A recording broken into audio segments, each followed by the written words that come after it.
Hello दोस्तों, the success point 2.0 में आप सभी का वेलकम है। आज हम लोग सामान्य विज्ञान में बायोलॉजी से पार्ट 1 करेंगे, जो बहुत ही मोस्ट इम्पोर्टेंट क्वेश्चन होने वाला है बीपीएससी प्रीलिम्स के लिए। घटना चक्र से 100+ क्वेश्चन का सेशन चलेंगे। इसका 2 पार्ट आएंगे, जिसका आज पार्ट 1 है। तो वीडियो में अंत तक बने रहिएगा। वीडियो को लाइक, सब्सक्राइब एंड दोस्तों के साथ शेयर कीजिएगा। ये 60 क्वेश्चन का सेशन होगा। अपना क्वेश्चन का आंसर साथ साथ लगाते चलिएगा और हमें कमेंट सेक्शन में बताइएगा कि आप लोग का स्कोर क्या रहा। आइए पहला क्वेश्चन देखते हैं। पहला क्वेश्चन कह रहा है कि पुस्तक द ओरिजिन ऑफ स्पीसीज किसने लिखी है। ऑप्शन ए है लिनियस, ऑप्शन बी है लैमार्क, ऑप्शन सी है मेंडल और ऑप्शन डी है डार्विन और ऑप्शन ई है इनमें से कोई नहीं, एक से अधिक। तो इसका जो करेक्ट आंसर होगा दोस्तों, ऑप्शन नंबर डी होगा, Darwin. The origin of species पुस्तक जो है डार्विन द्वारा लिखी गई थी। चार्ल्स डार्विन इंग्लैंड के जैव विकासविद थे। इनके द्वारा प्रस्तुत विकासवाद को डार्विनवाद या प्राकृतिक वर्णवाद कहते हैं। थ्योरी ऑफ नेचुरल सिलेक्शन इन्हीं का देन है। आइए अगला क्वेश्चन देखते हैं। क्वेश्चन कह रहा है कि मानव तंत्र में इंसुलिन किसका चयापचय यानी कि मेटाबॉलिज्म नियंत्रित करता है। ऑप्शन ए है वसा, ऑप्शन बी है कार्बोहाइड्रेट, ऑप्शन सी है प्रोटीन, ऑप्शन डी है न्यूक्लिक अम्ल और ऑप्शन ई है इनमें से कोई नहीं, एक से अधिक। तो इसका जो करेक्ट आंसर होगा दोस्तों, ऑप्शन नंबर बी होगा, कार्बोहाइड्रेट। आइए अगला क्वेश्चन देखते हैं। क्वेश्चन कह रहा है कि निम्नलिखित में से एंटीबायोटिक है। ऑप्शन है पेनिसिलिन, ऑप्शन बी है एस्पिरिन, ऑप्शन सी है पैरासीटामोज और ऑप्शन डी है सल्फाडाइजीन और ऑप्शन ई है इनमें से कोई नहीं, एक से अधिक। तो इसका करेक्ट आंसर होगा दोस्तों, ऑप्शन नंबर ई, इनमें से कोई नहीं, एक से अधिक। अब क्यों होगा बताते हैं। पेनिसिलिन तथा सल्फाडाइजीन एंटीबायोटिक है। एंटीबायोटिक का उपयोग बैक्टीरिया जनित रोगों के उपचार के लिए किया जाता है, इसलिए जो इसका विकल्प होगा वो एक से अधिक होगा, क्योंकि यहाँ पे ये दो ऑप्शन लग रहे हैं यानी कि एक से अधिक है, इसलिए इसका ऑप्शन ई हो जाएगा। आइए अगला क्वेश्चन देखते हैं। क्वेश्चन कह रहा है कि निम्नलिखित में से कौन सा मुख्यतः कार्बोहाइड्रेट है। ऑप्शन ए कह रहा है गेहूं, ऑप्शन बी है जौ, ऑप्शन सी है चावल, ऑप्शन डी है मक्का और ऑप्शन ई है इनमें से कोई नहीं, एक से अधिक। तो इसका करेक्ट आंसर होगा दोस्तों, ऑप्शन नंबर सी, चावल जो है ये कार्बोहाइड्रेट का मुख्य स्रोत है। क्योंकि बता दें दोस्तों कि चावल में जो है लगभग 25.5 ग्राम कार्बोहाइड्रेट, सॉरी 100 ग्राम पके हुए चावल में लगभग 25.5 ग्राम कार्बोहाइड्रेट की मात्रा होती है। वास्तव में चावल में 90% कैलोरी कार्बोहाइड्रेट से आती है। आइए अगला क्वेश्चन देखते हैं। क्वेश्चन कह रहा है कीट संवर्धन क्या है। ऑप्शन ए कीटों की वृद्धि करने का विज्ञान, ऑप्शन बी जंतुओं के अध्ययन करने का विज्ञान, ऑप्शन सी मछलियों के अध्ययन करने का विज्ञान और ऑप्शन डी है कीटों को मारने का विज्ञान। तो इसका जो करेक्ट आंसर होगा दोस्तों, ऑप्शन नंबर ए होगा, कीटों की वृद्धि करने का विज्ञान। बता दें दोस्तों कि कीट संवर्धन कीटों जैसे केचुआ की वृद्धि करने का विज्ञान है। केचुआ कृषकों का मित्र एवं भूमि की आंत कहा जाता है। केचुआ खाद या वर्मी कंपोस्ट पोषक पदार्थ से भरपूर एक उत्तम जैव उर्वरक है। आइए अगला क्वेश्चन देखते हैं। क्वेश्चन कह रहा है कि जेनेटिक्स निम्न में से किसका अध्ययन है। ऑप्शन ए है मेंडल का नियम है, ऑप्शन बी है जैव विकास, ऑप्शन सी है डीएनए संरचना, ऑप्शन डी है आनुवांशिकता और विचरण। तो इसका जो करेक्ट आंसर होगा दोस्तों, ऑप्शन नंबर डी होगा, आनुवांशिकता और विचरण। क्योंकि दोस्तों जेनेटिक्स जीव विज्ञान की वह शाखा है जिसके अंतर्गत जीवधारियों में जीनों और आनुवांशिकता और विचरण का अध्ययन किया जाता है। आइए अगला क्वेश्चन देखते हैं। क्वेश्चन कह रहा है कि निम्न में कौन सा एक सच्चा फल नहीं है। ऑप्शन ए है सेब, ऑप्शन बी है अंगूर, ऑप्शन सी है खजूर, ऑप्शन डी है आलू बुखारा और ऑप्शन ई है इनमें से कोई नहीं, एक से अधिक। तो ऑप्शन नंबर ए जो होगा इसका करेक्ट आंसर होगा। अब क्यों होगा आइए जानते हैं। जब फल के निर्माण में अंडाशय के अलावा कुछ अन्य भाग भी शामिल हो तो ऐसे फल को असत फल कहते हैं। उदाहरण में है सेब, काजू, नाशपाती इत्यादि। आइए अगला क्वेश्चन देखते हैं। क्वेश्चन कह रहा है कि लौंग पौधे के निम्नलिखित में से किस भाग से प्राप्त होता है। ऑप्शन ए है शुष्क पत्तियां, ऑप्शन बी है शुष्क तने, ऑप्शन सी है शुष्क बीज और ऑप्शन डी है शुष्क पुष्प कली। तो इसका जो करेक्ट आंसर होगा दोस्तों ऑप्शन नंबर डी होगा, शुष्क पुष्प कली। क्योंकि दोस्तों लौंग यूजीनिया कैरियोफाइलेटा नामक मध्य कद वाले सदाबहार वृक्ष की सूखी हुई पुष्प कलिका है। फिर से सुन लें कि लौंग जो है यूजीनिया कैरियो कैरियोफाइलेटा नामक मध्य कद वाले सदाबहार वृक्ष की सूखी हुई पुष्प कलिका है। आइए अगला क्वेश्चन देखते हैं। क्वेश्चन कह रहा है कि लौंग एक मसाला पौधे के किस भाग से प्राप्त होता है। ऑप्शन ए है फल, ऑप्शन बी है तना, ऑप्शन सी है जड़, ऑप्शन डी है फूल की कली और ऑप्शन ई है इनमें से कोई नहीं, एक से अधिक। तो जस्ट ही बताए हैं, इसका आंसर होगा ऑप्शन नंबर डी, फूल की कली। आइए अगला क्वेश्चन देखते हैं। क्वेश्चन कह रहा है कि अदरक तना है जड़ नहीं, क्योंकि ऑप्शन ए यह खाद्य सामग्री को संग्रहित करता है, ऑप्शन बी इसमें नोड और इंटरनोड होते हैं, ऑप्शन सी यह मिट्टी में क्षैतिज रूप से बढ़ता है, ऑप्शन डी इसमें क्लोरोफिल की कमी है और ऑप्शन ई है इनमें से कोई नहीं, एक से अधिक। तो इसका जो करेक्ट आंसर होगा दोस्तों ऑप्शन नंबर बी होगा, इसमें नोड और इंटरनोड होते हैं, इसीलिए ये जड़ नहीं है। आइए अगला क्वेश्चन देखते हैं। क्वेश्चन कह रहा है कि पादप कली है। ऑप्शन ए एक भ्रूणीय टहनी, ऑप्शन बी है एक भ्रूणीय पत्ती, ऑप्शन सी है एक भ्रूणपोष और ऑप्शन डी है एक बीज। तो इसका जो करेक्ट आंसर होगा दोस्तों ऑप्शन नंबर ए होगा, एक भ्रूणीय टहनी। क्यों होगा आइए जानते हैं।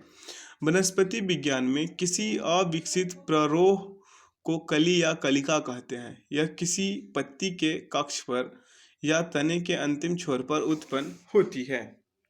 आइए अगला क्वेश्चन देखते हैं। क्वेश्चन कह रहा है कि पौधे जो नमक युक्त मिट्टी में उगते हैं को क्या कहते हैं।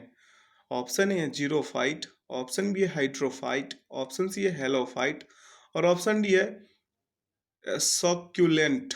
तो इसका जो करेक्ट आंसर होगा दोस्तों ऑप्शन नंबर सी होगा, हेलोफाइट। क्योंकि बता दें दोस्तों कि लवण निरोधभिद उन पादपों को कहते हैं जो उच्च लवण युक्त जल में पैदा होते हैं। आइए अगला क्वेश्चन देखते हैं। क्वेश्चन कह रहा है कि इलेक्ट्रो एंसेफ्लोग्राम निम्न में से किसकी निगरानी के लिए उपयोग होता है, यानी कि ईईजी। ऑप्शन ए हृदय, ऑप्शन बी है यकृत, ऑप्शन सी है अग्नाशय और ऑप्शन डी है मस्तिष्क और ऑप्शन ई है इनमें से कोई नहीं, एक से अधिक। तो इसका जो करेक्ट आंसर होगा दोस्तों ऑप्शन नंबर डी होगा, ईईजी मस्तिष्क की विद्युतीय गतिविधि को मापने वाला यंत्र है। आइए अगला क्वेश्चन देखते हैं। मांसपेशियों में दर्द के उपचार में उपयोग किया जाने वाला विकिरण है। ऑप्शन है इंफ्रारेड, ऑप्शन बी है माइक्रोवेव, ऑप्शन सी है यूवी और ऑप्शन डी है एक्सरे और ऑप्शन ई है इनमें से कोई नहीं, एक से अधिक। तो इसका जो करेक्ट आंसर होगा दोस्तों ऑप्शन नंबर ए होगा, इंफ्रारेड। बता दें दोस्तों कि इंफ्रारेड विकिरण या अवरक्त विकिरण का उपयोग मांसपेशियों में दर्द के उपचार में किया जाता है। इंफ्रारेड लैंप विद्युत उपकरण हैं जिनमें इंफ्रारेड विकिरण उत्सर्जित की जाती है। आइए अगला क्वेश्चन देखते हैं। क्वेश्चन कह रहा है कि जीवों में अत्यधिक विविधता का कारण है। ऑप्शन ए है अनुकूलन, ऑप्शन बी है सहभागिता, ऑप्शन सी है उत्परिवर्तन और ऑप्शन डी है बहुगुण सूत्रता। तो इसका जो करेक्ट आंसर होगा दोस्तों ऑप्शन नंबर सी होगा, उत्परिवर्तन। आइए अगला क्वेश्चन देखते हैं। क्वेश्चन कह रहा है कि मेंडल के आनुवंशिकता का सिद्धांत किस पर आधारित है। ऑप्शन ए है कायिक जनन, ऑप्शन बी है लैंगिक जनन, ऑप्शन सी है ऑप्शन बी है अलैंगिक जनन और ऑप्शन सी है लैंगिक जनन और ऑप्शन डी है उपयुक्त में से कोई नहीं, एक से अधिक। तो ऑप्शन नंबर इसका जो होगा सी करेक्ट आंसर होगा, क्योंकि मेंडल के आनुवंशिकता का सिद्धांत लैंगिक जनन पर आधारित है। आइए अगला क्वेश्चन देखते हैं। क्वेश्चन कह रहा है कि डीएनए की खोज किसने की? ऑप्शन ए है जेम्स वाटसन एवं फ्रांसिस क्रिक, ऑप्शन बी है ग्रेगर मेंडल, ऑप्शन सी है जोहानसन, ऑप्शन डी है हरगोविंद खुराना और ऑप्शन ई है इनमें से कोई नहीं, एक से अधिक। तो इसका जो करेक्ट आंसर होगा दोस्तों ऑप्शन नंबर ई होगा। अब क्यों होगा आइए जानते हैं।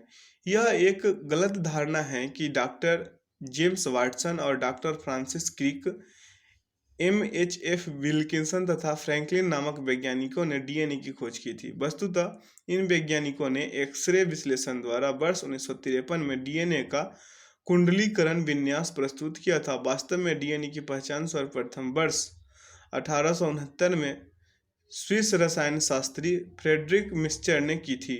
फ्रेडरिक मिक्सचर ने इसे न्यूक्लियन कहा था। आप लोग मेरे बातों को अच्छे से समझ पाए होंगे। आइए अगला क्वेश्चन देखते हैं। क्वेश्चन कह रहा है कि जीव कोशिकाओं में आनुवांशिक लवणों के नियंत्रण में निम्नलिखित में से कौन सा उत्तरदायी है? ऑप्शन ए है एंजाइम, ऑप्शन बी है हार्मोन, ऑप्शन सी है आरएनए, ऑप्शन डी है डीएनए और ऑप्शन ई है इनमें से कोई नहीं, एक से अधिक। तो इसका जो करेक्ट आंसर होगा दोस्तों ऑप्शन नंबर डी होगा। आइए अगला क्वेश्चन देखते हैं। क्वेश्चन कह रहा है कि यकृत एवं मांसपेशियों में ऊर्जा जमा होती है। ऑप्शन ए है कार्बोहाइड्रेट के रूप में, ऑप्शन बी है वसा के रूप में, ऑप्शन सी है प्रोटीन के रूप में और ऑप्शन डी है ग्लाइकोजन के रूप में। तो इसका जो करेक्ट आंसर होगा दोस्तों ऑप्शन नंबर डी होगा, ग्लाइकोजन के रूप में। आइए अगला क्वेश्चन देखते हैं। मानव शरीर में होता है, ऑप्शन ए है लगभग 70% पानी, ऑप्शन बी है 20% से 30% पानी, ऑप्शन सी है 10% से 20% पानी, ऑप्शन डी है 30% से 40% पानी और ऑप्शन ई है इनमें से कोई नहीं, एक से अधिक। तो इसका करेक्ट आंसर ऑप्शन नंबर ए होगा, जो आप सभी अच्छे से जानते होंगे। आइए अगला क्वेश्चन देखते हैं। क्वेश्चन कह रहा है कि विटामिन जो रक्त के थक्के बनाने में प्रभावी होता है कौन सा है बताना है। ऑप्शन ए है विटामिन ए, ऑप्शन बी है विटामिन बी, ऑप्शन सी है विटामिन डी और ऑप्शन डी है विटामिन के और ऑप्शन ई है इनमें से कोई नहीं, एक से अधिक। तो इसका और एक करेक्ट आंसर होगा दोस्तों ऑप्शन नंबर डी। ये भी आप सभी लोग जानते होंगे कि खून का थक्का बनाने में विटामिन के उपयोगी होता है। विटामिन के की कमी से शरीर में खून का थक्का धीरे धीरे बनने की बीमारी होती है। इस विटामिन को रुधिर रक्त स्रावरोधी पदार्थ कहते हैं। इसकी कमी वाले व्यक्तियों का ऑपरेशन आसानी से नहीं किया जा सकता है क्योंकि अधिक रुधिर बह जाने का डर बना रहता है। आइए अगला क्वेश्चन देखते हैं। क्वेश्चन कह रहा है कि निम्नलिखित में से कौन सा विटामिन प्रतिस्कंदक विषों के प्रति विष प्रतिकारक के रूप में प्रयोग किया जाता है। ऑप्शन ए है विटामिन ए, ऑप्शन बी है विटामिन डी, ऑप्शन सी है विटामिन ई, ऑप्शन डी है विटामिन के और ऑप्शन ई है इनमें से कोई नहीं, एक से अधिक। तो इसका करेक्ट आंसर होगा दोस्तों ऑप्शन नंबर डी, विटामिन के। बताते हैं क्यों। क्योंकि प्रतिस्कंदन विषों के प्रति विष प्रतिकारक के रूप में विटामिन के का प्रयोग किया जाता है। इस विटामिन को रुधिर रक्त स्रावरोधी पदार्थ कहते हैं। इसकी कमी वाले व्यक्तियों का ऑपरेशन आसानी से नहीं किया जा सकता है, जो इससे पहले भी डिटेल में हम बताए थे। आइए अगला क्वेश्चन देखते हैं। निम्नलिखित में से किस विटामिन को अर्गो कैल्सीफेरॉल कहते हैं। ऑप्शन ए है विटामिन D2, ऑप्शन बी है विटामिन D3, ऑप्शन सी है विटामिन B12, ऑप्शन डी है विटामिन B6 और ऑप्शन ई है इनमें से कोई नहीं, एक से अधिक। तो दोस्तों इसका जो करेक्ट आंसर होगा ऑप्शन नंबर ए होगा, विटामिन D2। क्यों होगा बताते हैं। विटामिन डी को अर्गो कैल्सीफेरॉल कहते हैं, जबकि विटामिन D3 को कोलीकैल्सीफेरॉल कहलाता है। विटामिन D2 और विटामिन डी का वह प्रकार है जो मुख्यतः भोजन व आहार अनुरूपक के रूप में मनुष्यों को प्राप्त होता है। मनुष्य से भोजन में यह मक्खन, मशरूम, दूध, पनीर, मांस, अंडों की जर्दी, मछली के तेल आदि में मिलता है। इसकी कमी से बच्चों में सूखा रोग या रिकेट्स हो जाता है। आइए अगला क्वेश्चन देखते हैं। क्वेश्चन कह रहा है कि मानव शरीर में विटामिन ए भंडारित होता है। ऑप्शन ए है यकृत में, ऑप्शन बी है त्वचा में, ऑप्शन सी है फुफ्फुस में और ऑप्शन डी है वृक्क में। तो इसका जो करेक्ट आंसर होगा दोस्तों ऑप्शन नंबर ए होगा, यकृत में। आइए अगला क्वेश्चन देखते हैं। क्वेश्चन कह रहा है कि निम्नलिखित में से कौन सा युग्म सही सुमेलित नहीं है। ऑप्शन ए है रेटिनॉल जीरोप्थेल्मिया, ऑप्शन बी है टोकोफेरॉल वेरी वेरी, ऑप्शन सी है साइनोकोबालामिन रक्त अल्पता, ऑप्शन डी है अर्गो कैल्सिफेरॉल रिकेट्स, और ऑप्शन ही है इनमें से कोई नहीं, एक से अधिक। तो इसका जो करेक्ट आंसर होगा दोस्तों ऑप्शन नंबर बी होगा, जो सही सही सुमेल नहीं है। क्योंकि रेटिनॉल अर्थात विटामिन ए की कमी से जीरोप्थेल्मिया रोग होता है, साइनोकोबालामिन यानी विटामिन बी 12 की कमी से रक्त अल्पता, तथा विटामिन डी कैल्सिफेरॉल D3 तथा अर्गो कैल्सिफेरॉल D2 की कमी से बच्चों में रिकेट्स नामक रोग होता है, हो जाता है। लेकिन बेरी बेरी विटामिन B1 अर्थात थायमिन की कमी से होता है, न कि टोकोफेरॉल विटामिन ई की कमी से। टेकोफेरॉल किसको कहते हैं? विटामिन ई को। आइए अगला क्वेश्चन देखते हैं। क्वेश्चन कह रहा है कि निम्नलिखित में से किस युग्म में सही सुमेल नहीं है। ऑप्शन है विटामिन B1 संतरा, ऑप्शन बी है विटामिन डी कॉड यकृत तेल, ऑप्शन सी है विटामिन ई गेहूं अंकुर तेल, ऑप्शन डी है विटामिन के एल्फाल्फा, और ऑप्शन ही है इनमें से कोई नहीं, एक से अधिक। तो इसका जो करेक्ट आंसर होगा दोस्तों ऑप्शन नंबर ई होगा। अब क्यों होगा आइए जानते हैं। सूर्य का प्रकाश एवं कॉड यकृत तेल विटामिन डी के समृद्ध स्रोत हैं। गेहूं अंकुर तेल विटामिन ई का प्रमुख स्रोत है, जबकि अल्फा अल्फा से विटामिन के प्रचुर मात्रा में मिलता है। यद्यपि संतरा विटामिन सी का प्रमुख स्रोत है, तथापि इसमें विटामिन B1 भी बहुत मात्रा में प्राप्त होता है, इसलिए इसका विकल्प जो है ई होगा। आप लोग अच्छे से समझ पाए होंगे। आइए अगला क्वेश्चन देखते हैं। जिस विटामिन में कोबाल्ट होता है वह है, ऑप्शन ए है विटामिन B1, ऑप्शन बी है विटामिन B2, ऑप्शन सी है विटामिन B6, और ऑप्शन डी है विटामिन B12। तो इसका करेक्ट आंसर होगा दोस्तों option number D vitamin B12। अब बता दें दोस्तों कि कोबाल्ट एक खनिज लवण है जो कि विटामिन B12 यानी कि साइनोकोबालामिन का महत्वपूर्ण घटक है। विटामिन B12 वृद्धि के लिए आवश्यक होता है, तथा इसकी कमी से तंत्रिका तंत्र की कार्यकी भी गड़बड़ हो जाती है। विटामिन B12 के महत्वपूर्ण स्रोत मांस, मछली, यकृत, दूध, पनीर इत्यादि है। आंत के जीवाणु भी इसका संश्लेषण करते हैं। आइए अगला क्वेश्चन देखते हैं। क्वेश्चन कह रहा है कि एक स्वस्थ वयस्क मनुष्य में रक्त का कुल परिमाप होता है। ऑप्शन ए है 5 से 6 लीटर, ऑप्शन बी है 3 से 4 लीटर, ऑप्शन सी है 8 से 10 लीटर, ऑप्शन डी है 10 से 12 लीटर। तो इसका करेक्ट आंसर होगा दोस्तों ऑप्शन नंबर ए 5 से 6 लीटर। आइए अगला क्वेश्चन देखते हैं। इनमें से रक्त दाब का मापक यंत्र कौन सा है। ऑप्शन ए है स्फेरोमीटर, ऑप्शन बी है अनीमोमीटर, ऑप्शन सी है स्फिग्नोमैनोमीटर, ऑप्शन डी है एममीटर। तो इसका जो करेक्ट आंसर होगा दोस्तों ऑप्शन नंबर सी होगा स्फिग्नोमैनोमीटर। आइए अगला क्वेश्चन देखते हैं। क्वेश्चन कह रहा है कि वृक्क से प्रति मिनट औसत रक्त प्रवाह होता है। ऑप्शन ए है 1000 सीसी, ऑप्शन बी है 1200 सीसी, ऑप्शन सी है 200 सीसी, और ऑप्शन डी है 500 सीसी। तो इसका जो करेक्ट आंसर होगा दोस्तों ऑप्शन नंबर बी होगा 1200 सीसी। आइए अगला क्वेश्चन देखते हैं। क्वेश्चन कह रहा है कि इंसुलिन है। ऑप्शन ई है वसा, option B vitamin, option C carbohydrate, option D protein, और ऑप्शन ई इनमें से कोई नहीं, एक से अधिक। तो इसका करेक्ट आंसर होगा दोस्तों ऑप्शन नंबर डी प्रोटीन है। इंसुलिन एक प्रोटीन है। आइए अगला क्वेश्चन देखते हैं।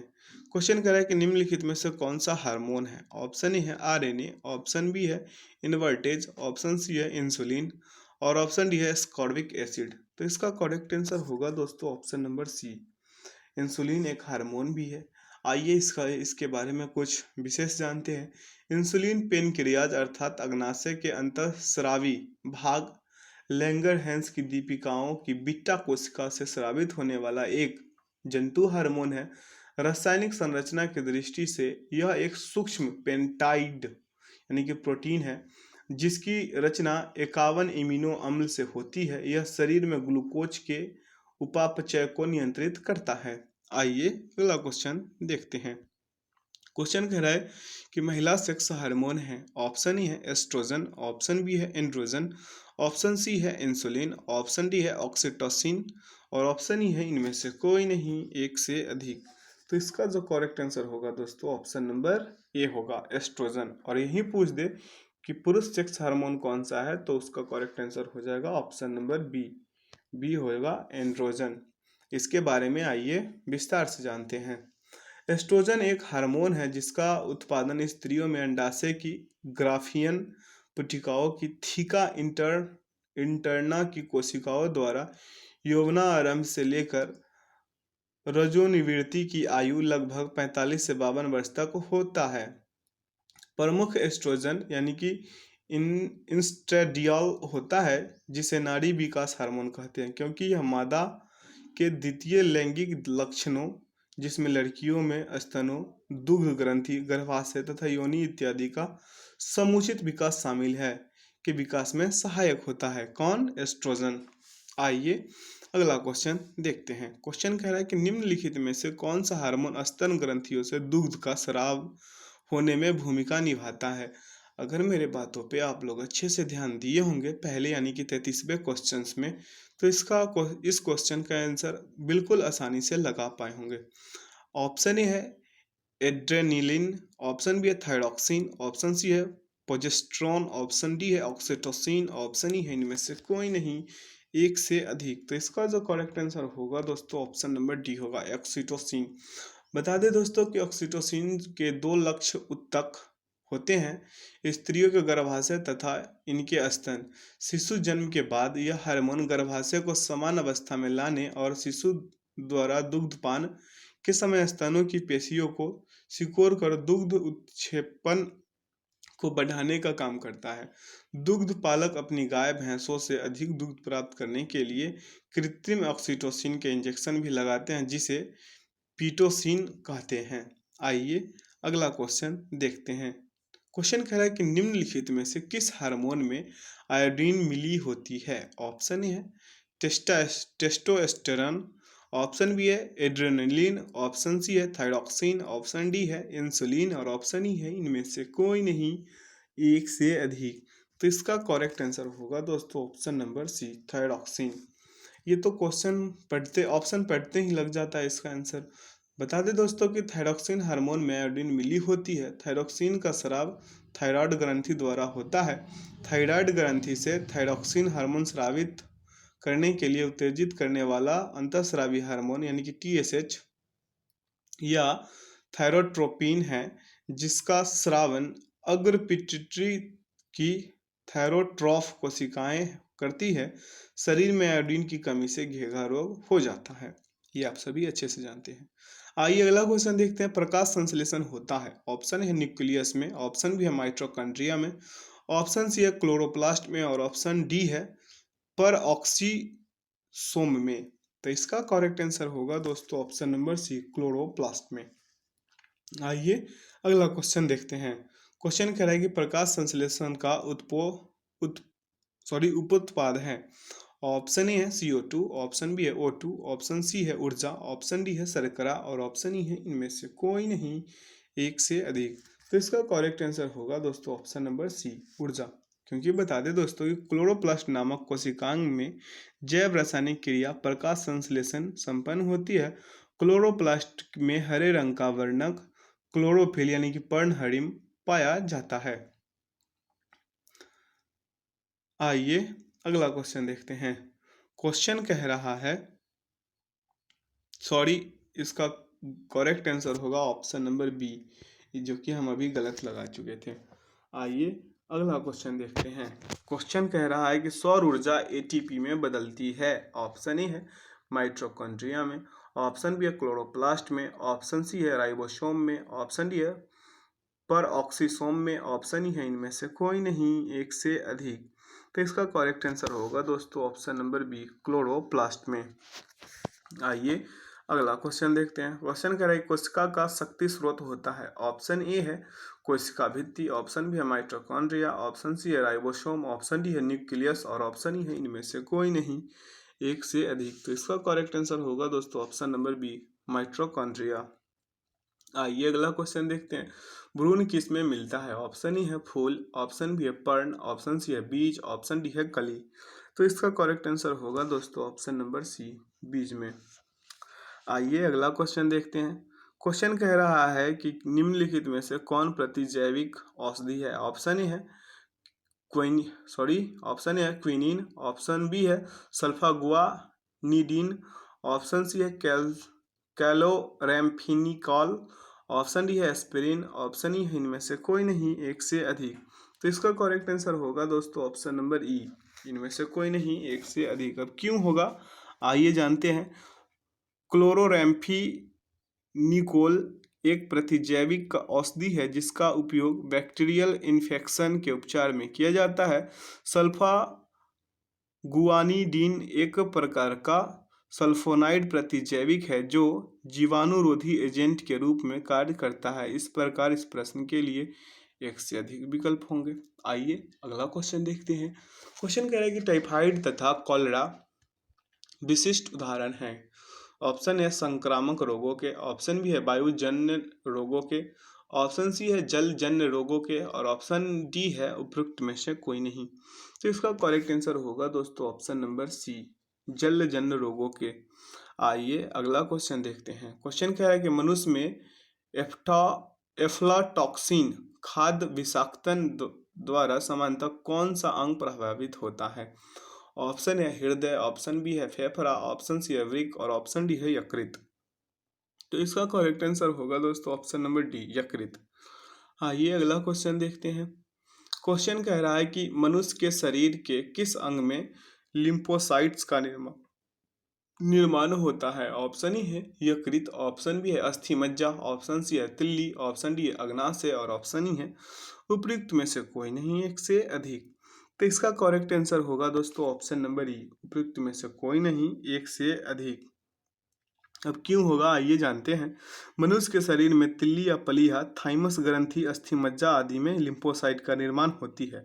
लिम्फोसाइट एक प्रकार की श्वेत रक्त कणिकाएं होती है जो गश्ती सेना की भांति समस्त शरीर में घूमती रहती है तथा सुरक्षा तंत्र के सारे भागों के बीच सामंजस्य स्थापित करती है।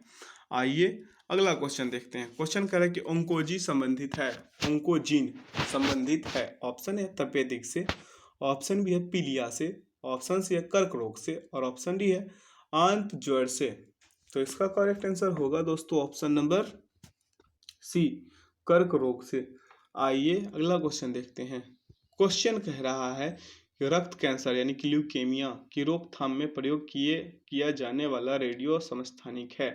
ऑप्शन ए है आयोडीन 131, ऑप्शन बी है सोडियम 24, ऑप्शन सी है फास्फोरस 32 और ऑप्शन डी है कोबाल्ट 60 और ऑप्शन ई इनमें से कोई नहीं, एक से अधिक। तो इसका करेक्ट आंसर होगा दोस्तों ऑप्शन नंबर ई। अब क्यों होगा आइए जानते हैं।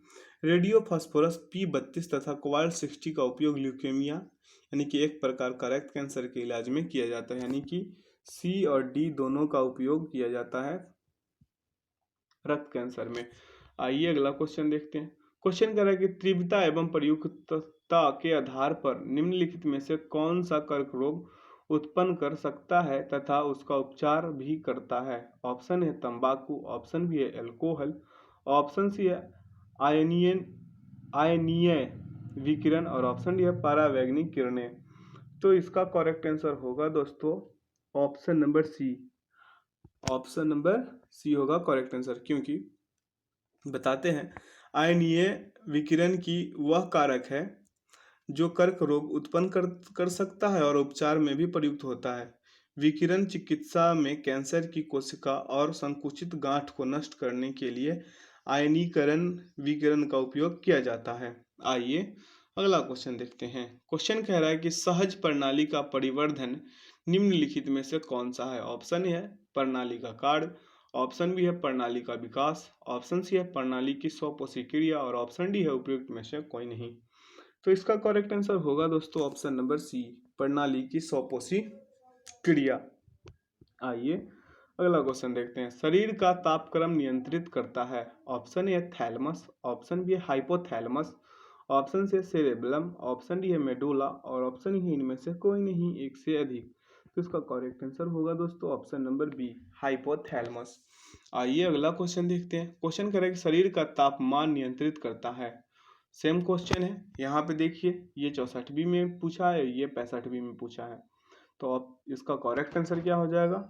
Option number C, hypothalamus. आइए अगला क्वेश्चन देखते हैं। क्वेश्चन कह रहा है कि लैंगिक जनन से अनुवांशिक विचलन कैसे होता है। ऑप्शन ए जीन के सम्मिश्रण यानी कि वेल्डिंग से, ऑप्शन बी है क्रोमोसोम में बदलाव से, ऑप्शन सी है जीन के मिश्रण यानी कि सफलिंग से, ऑप्शन डी है उपयुक्त सभी से। तो इसका करेक्ट आंसर होगा दोस्तों ऑप्शन नंबर डी, उपयुक्त सभी से। आइए अगला क्वेश्चन देखते हैं। क्वेश्चन कह रहा है कि डीएनए को किसने अंतःपात्र में बनाया। Option A Arthur Kornberg, option B है रॉबर्ट हुक, ऑप्शन सी है एडवर्ड जेनर, ऑप्शन डी है जोसेफ लिस्टर। तो इसका करेक्ट आंसर होगा दोस्तों option number A, Arthur Kornberg. आइए अगला क्वेश्चन देखते हैं। पार्किंस बीमारी के उपचार के विकास के लिए किसको नोबेल पुरस्कार दिया गया। बहुत ही अच्छा क्वेश्चन है। ऑप्शन ए है आर्विड कार्लसन, ऑप्शन बी है John F Enders, option C है Robert V Coughlin, option D है वाल्टर कोहन। तो इसका करेक्ट आंसर, और ऑप्शन ई है इनमें से कोई नहीं, एक से अधिक। तो इसका करेक्ट आंसर होगा दोस्तों आर्विड कार्लसन जो होंगे, इनका सही आंसर होगा। आइए अगला क्वेश्चन देखते हैं। क्वेश्चन कह रहा है कौन सा दिन डायबिटीज दिवस के रूप में मनाया जाता है। ऑप्शन है 14 फरवरी, ऑप्शन बी है 14 मई, ऑप्शन सी है 14 सितंबर और ऑप्शन डी है 14 नवंबर। तो इसका करेक्ट आंसर होगा दोस्तों ऑप्शन नंबर डी, 14 नवंबर को मनाया जाता है डायबिटीज यानी कि मधुमेह दिवस। आइए अगला क्वेश्चन देखते हैं। क्वेश्चन कह रहा है कि सबसे छोटा जीव जो स्वयं विकास एवं प्रजनन करने में समर्थ है। ऑप्शन है विषाणु, ऑप्शन बी है जीवाणु, ऑप्शन सी है माइकोप्लाज्मा और ऑप्शन डी है बैक्टीरिया फेज। अब तो इसका करेक्ट आंसर होगा दोस्तों option number C, mycoplasma. Mycoplasma सबसे छोटा जीव है जो स्वयं का विकास एवं प्रजनन करने में समर्थ होता है। आइए अगला क्वेश्चन देखते हैं। क्वेश्चन कह रहा है कि निम्नलिखित में से किसकी कोशिका में कोई एंजाइम नहीं होता है। ऑप्शन ई है लाइकेन, ऑप्शन बी है विषाणु यानी कि वायरस, ऑप्शन सी है जीवाणु यानी कि बैक्टीरिया, ऑप्शन डी है शैवाल और ऑप्शन ई है इनमें से कोई नहीं, एक से अधिक। तो इसका करेक्ट आंसर होगा दोस्तों ऑप्शन नंबर बी, विषाणु जो है वो इसमें कोई एंजाइम नहीं होता है। आइए अगला क्वेश्चन देखते हैं। क्वेश्चन कह रहा है कि बिल तथा मेलिंडा गेट्स फाउंडेशन द्वारा स्थापित भारत के लिए कार्यक्रम आह्वान किसके प्रतिरोध के लिए कार्यरत है। ऑप्शन ए है डेंगू, ऑप्शन बी है पोलियो, ऑप्शन सी है HIV या एड्स, ऑप्शन डी है फाइलेरिया। तो इसका करेक्ट आंसर होगा दोस्तों ऑप्शन नंबर सी, HIV या एड्स। आइए अगला क्वेश्चन देखते हैं। क्वेश्चन कह रहा है कि सर्वप्रथम मानव हृदय प्रत्यारोपण हुआ था। ऑप्शन ए है अमेरिका में, ऑप्शन बी है इंग्लैंड में, ऑप्शन सी है दक्षिण अफ्रीका में, ऑप्शन डी है फ्रांस में। तो इसका करेक्ट आंसर होगा दोस्तों ऑप्शन नंबर सी, दक्षिण अफ्रीका में। बता दें दोस्तों कि डॉक्टर क्रिश्चियन बर्नार्ड दक्षिण अफ्रीका के एक प्रसिद्ध सर्जन थे जिन्होंने सर्वप्रथम मानव हृदय का पहला सफलतापूर्वक प्रतिस्थापन किया था। अगर यहीं पे पूछ दे कि सर्वप्रथम कौन से वैज्ञानिक थे जो हृदय का प्रत्यारोपण किए थे, तो ऑप्शन में दे देंगे वैज्ञानिक का नाम, तो बता दीजिएगा कि डॉक्टर क्रिश्चियन बर्नार्ड ने किए थे। आइए अगला क्वेश्चन देखते हैं। जीवाणु की खोज किसने की। ऑप्शन ए है फ्लेमिंग, ऑप्शन बी है लैम्बल, ऑप्शन सी है टेमिन, ऑप्शन डी है ल्यूवेन हुक। तो इसका करेक्ट आंसर होगा दोस्तों option number D, Antonio von Leeuwenhoek. तो बता दें दोस्तों कि एंटोनियो वॉन ल्यूवेनहॉक को सूक्ष्म जीव विज्ञान के जनक के रूप में जाना जाता है। इन्होंने 1676 में अपने ही बनाए एकल लेंस सूक्ष्मदर्शी यंत्र से जीवाणु की पहचान की थी। आइए इस सेशन का आखिरी क्वेश्चन देखते हैं। क्वेश्चन कह रहा है कि कणीय तत्व क्या है। ऑप्शन ए ठोस अपशिष्ट, ऑप्शन बी है वायु प्रदूषक, ऑप्शन सी है जल प्रदूषक, ऑप्शन डी है मृदा प्रदूषक और ऑप्शन ई है उपरोक्त में से कोई नहीं, एक से अधिक। तो इसका करेक्ट आंसर होगा दोस्तों ऑप्शन नंबर बी, वायु प्रदूषक। अब बता दें दोस्तों कि कणीय तत्व के को कोणीय प्रदूषक भी कहा जाता है, जो कि वायु में उपस्थित अत्यंत सूक्ष्म कणों व तरल के सूक्ष्म बूंदों का एक जटिल मिश्रण होता है। यह वायु की गुणवत्ता को प्रभावित करने वाले कारकों में से एक प्रमुख कारक है। तो दोस्तों आप लोग बताइएगा कि इन 60 क्वेश्चंस में आप लोग का क्या स्कोर रहा। अगर आप लोग 45 से 50 कर रहे होंगे तो आपका तैयारी बहुत ही अच्छा है। आशा करते हैं दोस्तों कि आज के वीडियो से आप लोग काफ़ी कुछ सीखे होंगे। तो अपने दोस्तों के साथ वीडियो को शेयर कीजिएगा, लाइक सब्सक्राइब कीजिएगा। वीडियो में अंत तक बने रहने के लिए बहुत बहुत धन्यवाद। Thanks for watching the video. जय हिंद।